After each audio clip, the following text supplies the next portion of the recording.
আজকে থাম্বনেলটা দেখে তো তোমরা বুঝতেই পারছো ভিডিওটা কিসের উপরে হবে। চলো দেখে নেওয়া যাক। রূপনা সিম্পল লাইফস্টাইলে তোমাদের সবাইকে স্বাগত।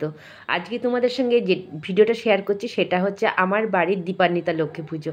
হ্যাঁ, বাইরের পুজোটা তোমাদের দেখাতে পারবো না, তখন আমি ভিডিও করতে পারিনি। সেখানে যেহেতু অনেকগুলো রিচুয়াল থাকে, সেখানে সেই রিচুয়ালগুলো করতে করতে আমার ভিডিওটা করা হয়নি। হ্যাঁ, সকাল সকাল মা চলে এসেছিলো আর মা করে নিচ্ছে নাড়ু। হ্যাঁ, মাকে আমি নারকেলটা কোড়াতে দিইনি, আমি ভাঙছিলাম। মা বললো দে, আমি কিছুটা কুড়িয়ে দিই, কিন্তু না, পরে আমি সম্পূর্ণ নারকেলটাই কুড়িয়েছি। তোমরা দেখো মা নারকেল কুড়িয়ে নিচ্ছে, দুটো তিনটে নারকেল মা হয়তো কুড়িয়েছে। তারপরে মা বসে পড়েছে গ্যাসের সামনে। আর মা নাড়ুটা খুব ভালো করে, জানো তো। আর পাতা কেটে নিয়ে এসেছিলাম, আর পাতার মধ্যে সবসময় এই নারকেল মোয়ার তিলের নাড়ু করবে, একদম দেখবা লাগবে না। আর যা গরম থাকে, তোমরা যারা নাড়ু করো তো তারা তো জানোই কী পরিমাণে গরম থাকে এই অবস্থায় নাড়ুটা। তাই দেখো আমাদের নাড়ুটা হয়ে গেছে, নাড়ুটা সুন্দর পাক হয়েছিল। হয়তো খুব সাদা ফকফকে করতে পারিনি, যাই হোক যেটুখানি করেছি সে অনেকটাই মা যা অসুস্থ তাই দিয়ে করে দিয়েছে, এটাই আমার অনেক ভাগ্যের ব্যাপার। আর আমি সম্পূর্ণটাই বাড়িতে করে তারপরে লক্ষ্মী ঠাকুরের সামনে দিই। দেখো আমি এবার করে নেব গুড় খই, মানে খইতে গুড় দিয়ে নিচ্ছে। আমার বোনও চলে এসেছে, দেখো বোন কিন্তু অনেকটাই হেল্প করছে। আর আমার শরীরটা এতটাই খারাপ ছিল, আমি মাটির মধ্যে শুয়ে পড়েছি। তোমার ভিডিওটা দেখাতেও পাচ্ছি না, কিন্তু মাটির মধ্যে আমি শুয়ে পড়েছি। বোন আর মা মিলে এই খইটা মধ্যে গুড় দিচ্ছে। হ্যাঁ, সম্পূর্ণ খইটার মধ্যে গুড় দিয়েছে, রেখেছে, সম্পূর্ণ কাজটা করেছে আমার বোন। আর মা কিন্তু গুড়ের পাকটা খুব ভালো করে, জানো তো। সেই জন্যই মাকে একটুখানি বলেছিলাম মা হেল্প করো, মা পারে না, অসুস্থ মা, তারপরেও মাকে দিয়ে করিয়েছি। তোমরা কিন্তু কেউ কিছু বলো না, ঠিক আছে। কিন্তু মার ওপরে তো কিছুই হয় না, আর মা যা পারে আমরা সেটা পারি না। আর শেখারও চেষ্টা করিনি একদিন, কিন্তু এখন শিখে নিতে হবে।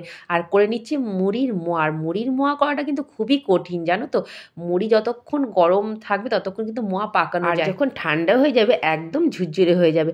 কিন্তু মুড়ির মোয়াটা যা হয়েছিল না, কামড় দিলেই একেবারে কুড়মুড় কুড়মুড় করে আওয়াজ হচ্ছিল, জানো তো। দারুণ হয়েছিল। যাই হোক, দেখো আমার লক্ষ্মী পুজো, আর আমি সব কিছু নিজের হাতে করে তারপরে ঠাকুরের সামনে দিই। এটা করে নিচ্ছি তিলের নাড়ু। আর আমার গলার অবস্থা কিন্তু খুব খারাপ, তোমরা কিন্তু একটু কষ্ট করে বুঝে নিও আমার কথাগুলো। আর দেখো এর পরের দিন ছিল দীপান্বিতা লক্ষ্মী পুজো। তা আমি স্নান টান করে ঠাকুর গুছিয়ে নিয়েছি, ঠাকুরের সিংহাসনটা। আর ঠাকুরমশাই চলে এসেছেন, আর নারায়ণ স্নান করিয়ে আমাদের নামে তুলসী দিচ্ছেন ঠাকুরমশাই। আর ঠাকুরমশাই খুব সুন্দর পুজো করেন। এটা আমার বান্ধবীর বর, জানো তো, খুব সুন্দর পুজো করেন, এত সুন্দর পুজো করেন সত্যি। অনেকক্ষণ ধরে এই পুজোটা করেন আমার বাড়ির দীপান্বিতা লক্ষ্মী পুজো। যাই হোক, দেখো পুজোটা করে নিচ্ছেন ঠাকুরমশাই, আর আমি পাশে বসে আছি। ধুনো ধূপগুলো জ্বালাচ্ছিলাম পাশে বসে। দেখো আমার বাড়ির নিয়ম হচ্ছে ঘরে আড়ি পেতে লক্ষ্মী পুজো করা, আর বাইরে অলক্ষ্মীকে তাড়িয়ে তারপরে এই পুজোটা করতে হয়।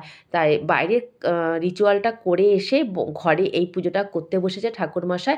আর আমার বাড়ির পুরো প্রতি বছর কিন্তু এই দীপান্বিতা লক্ষ্মী পুজো হয়, এটা আমার শ্বশুরবাড়ির নিয়ম। তোমরা কিন্তু প্রতিবার কালী পুজোয় আমার বাড়িতে এসো, আমার বাড়ির এই দিনে লক্ষ্মী পুজোটা হয়। চলো দেখো কি কি দিয়ে নিয়েছি ঠাকুরের সামনে, তোমরা দেখতে পাচ্ছ। 5 রকমের মিষ্টি দিয়েছি, লুচি সুজি করে দিয়েছি, খই নাড়ু মুড়কি যা যা করেছিলাম আগের দিন সব কিছুই দিয়ে দিই। তো আমার লক্ষ্মী পুজোটা শেষের দিকে এবার ঠাকুরমশাই করে নেবে আরতি। দেখো ঠাকুরমশাইকে আমি প্রদীপ জ্বালিয়ে দিয়েছি, পঞ্চপ্রদীপ। ঠাকুরমশাই আরতি করে নিচ্ছেন। আর এই প্রদীপ পঞ্চারতির পরে করে নেবেন কর্পূর আরতি। কর্পূর আরতি সেরে তারপরে আমি অঞ্জলি দেব। তোমরা সম্পূর্ণ ভিডিওটা একটু দেখো। আর যারা যারা এখনও আমার চ্যানেলটাকে সাবস্ক্রাইব করোনি, এখনও লাইক করোনি, একটু প্লিজ সাবস্ক্রাইব আর লাইক করে আমার চ্যানেলের পাশে থাকো। তো চলো, আমার পঞ্চপ্রদীপ আরতি শেষ হয়ে গেছে, এইবার ঠাকুরমশাই করে নেবে কর্পূর আরতি।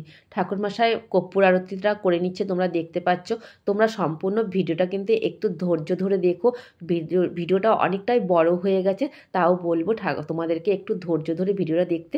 এই হচ্ছে পঞ্চপ্রদীপ আর কর্পূর আরতি করার পরে আমরা সবাই এই আগুনটা মাথায় নিলাম। আর এবার ঠাকুরমশাই করে দিচ্ছে হাওয়া। মানে তোমরা তো জানোই আরতি কোন কোন মানে কী কী করতে হয়, সেটা ঠাকুরমশাই করে নিচ্ছে। আর আমার গলার অবস্থা কিন্তু আমি আবারও বলছি খুবই খারাপ। তোমরা একটু কষ্ট করে শুনে নিও আমার এই ভয়েসটা। সত্যি ভয়েসটা শেষের দিকে দিচ্ছি এডিটিং করার জন্যে এতদিন আমি ভিডিওটা দিতে পারিনি। মোটামুটি পুজো একদম শেষের দিকে আমি অঞ্জলি দিয়ে নিচ্ছি। সারাদিন উপোসের পর আমাকে সত্যি খুব ক্লান্ত দেখাচ্ছে, আমি বুঝতে পারছি। এবার অঞ্জলি দেওয়ার পর আমি পরে নেব পাঁচালি। পাঁচালি পরে সন্ধ্যার সময় সন্ধ্যা আরতি দেখিয়ে তারপরে আমি প্রসাদ সবাইকে বিতরণ করব। তোমরা কিন্তু পরের সামনের বছরে পুজোতে এসো আমার বাড়িতে, সবাইকে নিমন্ত্রণ করলাম, ঠিক আছে?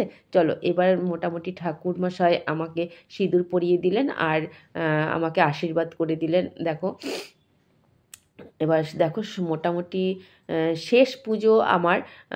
এবার ঠাকুরমশাই সম্পূর্ণ আমাকে মন্ত্রটা পড়িয়ে মানে আমাকে চরণামৃত্য দেবেন। ওং মহালক্ষ্মী নমো নমো, ওং বিষ্ণুপ্রিয়ায় নমো নমো, ওং ধনুপ্রদায় নমো নমো, ওং বিশ্বজনন্যে নমো নমো।